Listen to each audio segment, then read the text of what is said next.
We have the review for the second disc of Emancipation coming right now.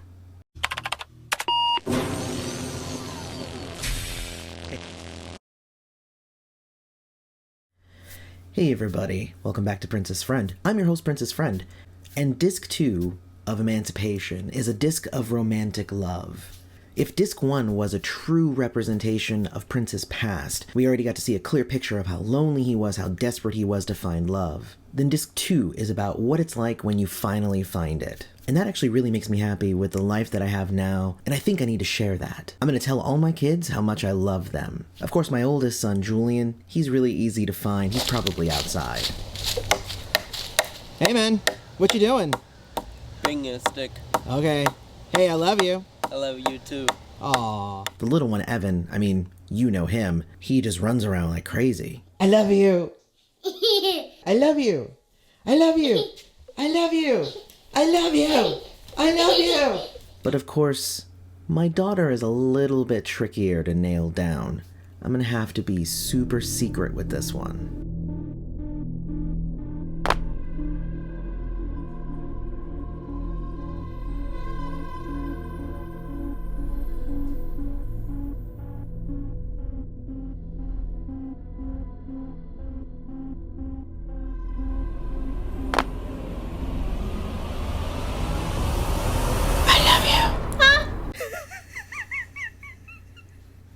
Alright, cool. Well, back to the review. Did you forget about me?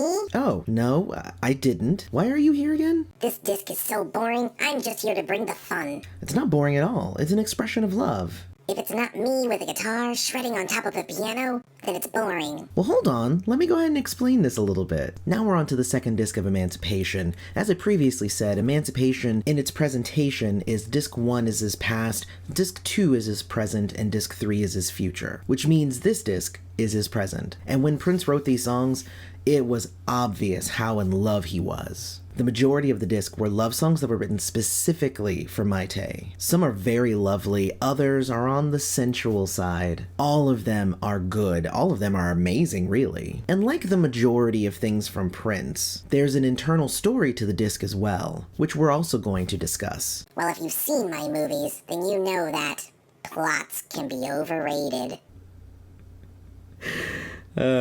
Also, one of the singles from Emancipation was off of the second disc. It was The Holy River. It peaked at number 19 on both the UK charts and the Billboard charts, which makes me want to look into the numerology behind the number 19. There must be significance there. But without further ado, let's get into the songs from Emancipation Disc 2.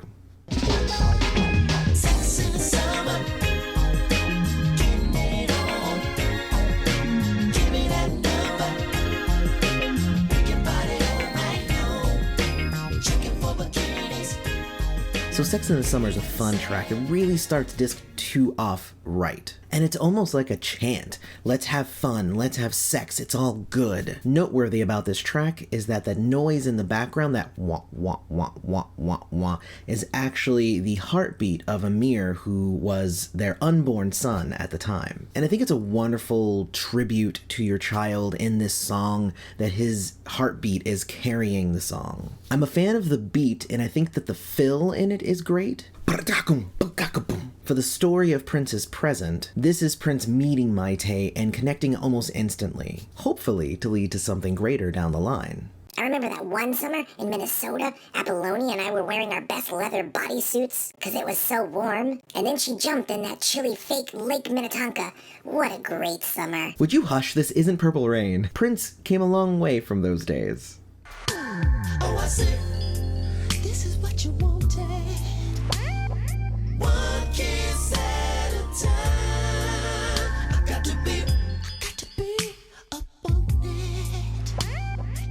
So this is a sweet song about taking things slowly. Within the story that Prince is giving us, it's about taking it slow, getting to know your woman, to really see if she's the one. The lyrics are less about taking it slow, relationship-wise, and more about how to make love slowly. And it's super sexy in its delivery. Prince performs falsetto gymnastics on this track, and he creates a joyful expression of love and sensuality. Mwah. It's a great song.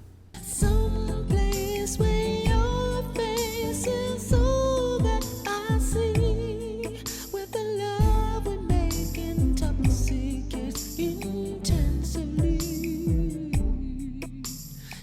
actually a huge fan of this ballad, Soul Sanctuary. It's all about the joining of two people as one becomes kind of a place of peace and love for the other. In this case, it's Prince singing the Mayte, but I'm sure there was a mutual feeling. She probably did some sort of awesome Soul Sanctuary dance or something in response to him. But it's a really lovely mid-tempo song, and it's got so many great harmonies in it that it's hard not to fall in love with it. Prince just really didn't hold back anything on this song. It's a masterful example of songwriting and composition.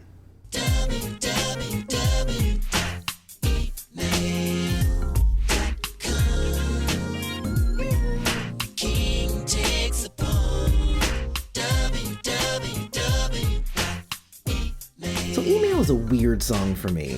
It's one of those that's kind of catchy and a little corny, but it's also got some really great lyrics in it. It essentially is that a couple is so far apart, similar to somebody, but instead of sitting around and pining for her, they're still in communication. They're sexting back and forth, essentially. Or as they used to call it back in the day, cybering. It's a sexy song, but it's virtual sex, and the sexy storytelling here really heightens the mood and makes him want her and makes her want him, and it's mutual. In the chorus, he is the king and she is the pawn. He's laying the trap for her with this email, kind of luring her to him. It's a really good song.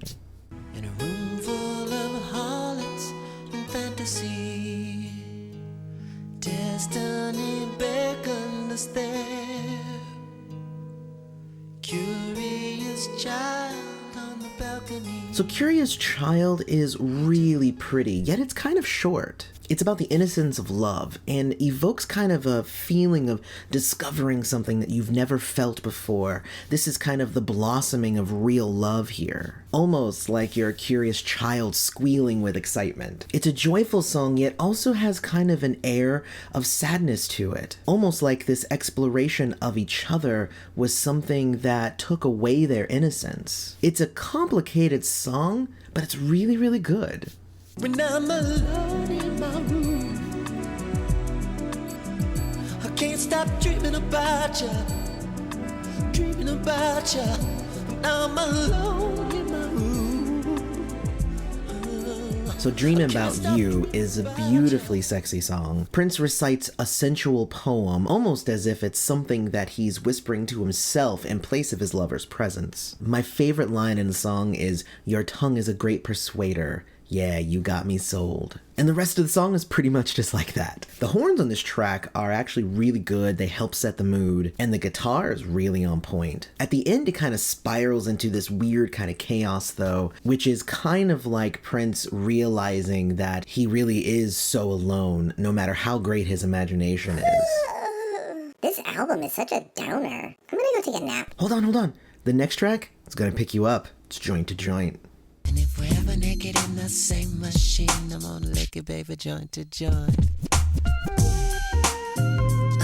Sex me, yeah. Joint to joint. Sex me, yeah. So Joint to Joint is my favorite song on this disc, possibly my favorite on all of Emancipation. I have a love of Prince when he switches up styles on an album. He'll have jazz, he'll have rock, he'll have R&B, he'll have pop, he'll have all these different things.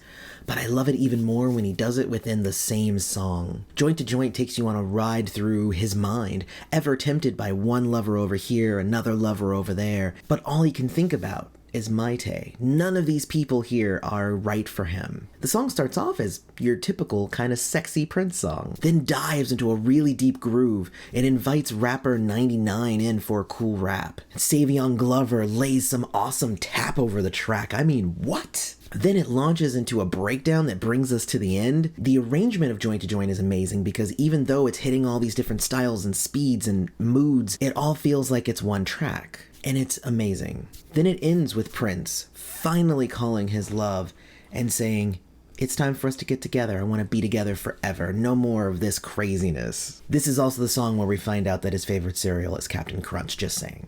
So over and over, you ask your soul, why'd you come down to a world so cold?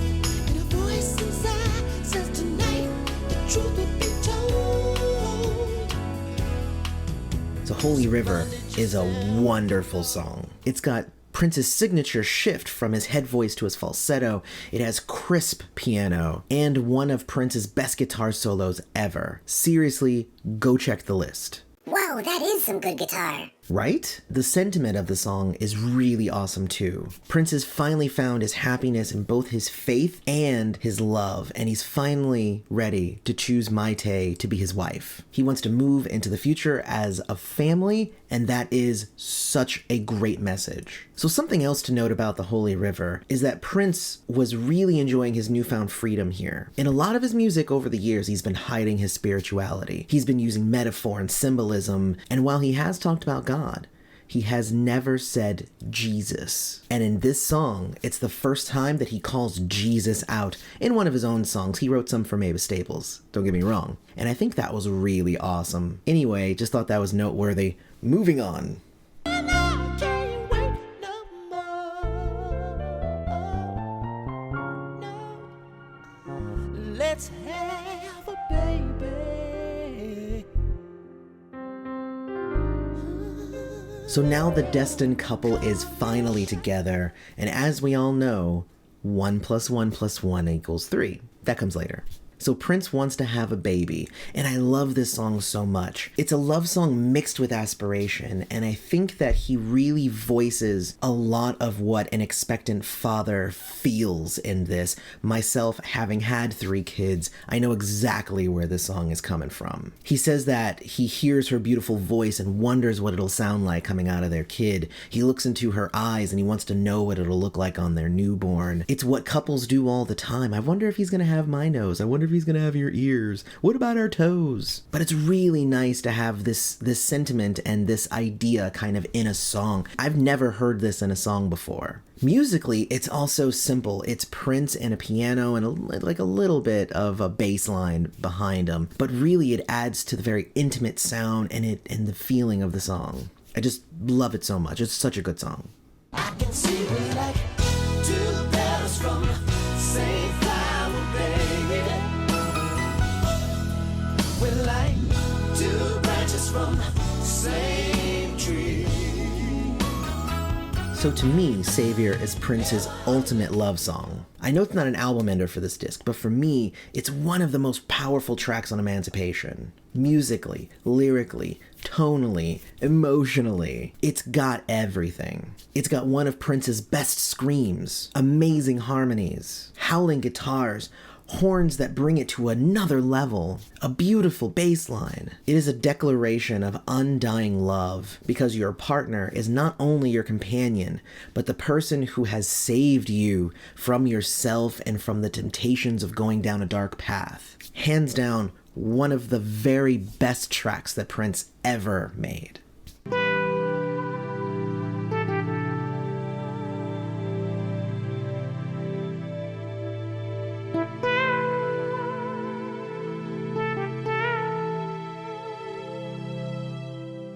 So The Plan is an instrumental track that appears both on Emancipation and on the Kama Sutra, which was a symphony that Prince wrote for Mayte. Cause yeah, a whole disc of love songs, not enough. Here's a symphony. It's fitting to have at least one song from that project on this disc, since it is also dedicated to Mayte. It's called The Plan, and it's at the perfect placement on the album, essentially saying that it was all God's plan for Prince to marry Mayte. Very pretty. So there's really only one more, right?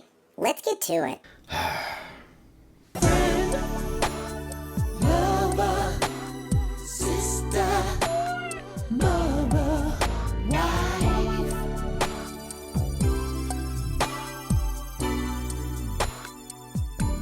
So the final song of Disc 2 is one that Prince reportedly wrote while he watched Mayte sleep, and he recorded it in secret so he could reveal it on their wedding day. It's a beautiful song, saying that fate led them together, and now they can be everything to each other. To him, Mayte is his friend, his lover, his sister, his mother, his wife, everything. I'm a big fan of the secondary chorus where he says, air, food, water, love of my life. I just think it sums it up even more. She is everything that he needs. And if I were arranging the track order all willy-nilly, I might have swapped this one and Saviour. But for the story of the disc, It makes more sense for this to be the ender. This is their marriage. This is them finally completing each other. And it is the perfect finale song for Emancipation Disc 2.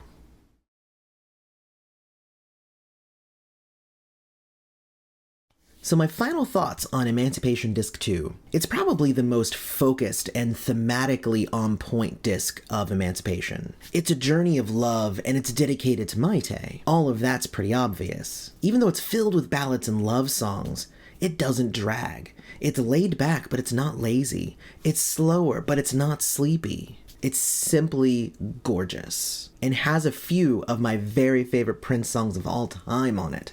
You know, for me, it was a nice collection of songs. You made this a lot less boring than I thought it'd be. 'Cause it's not boring. You know what? I think you're right.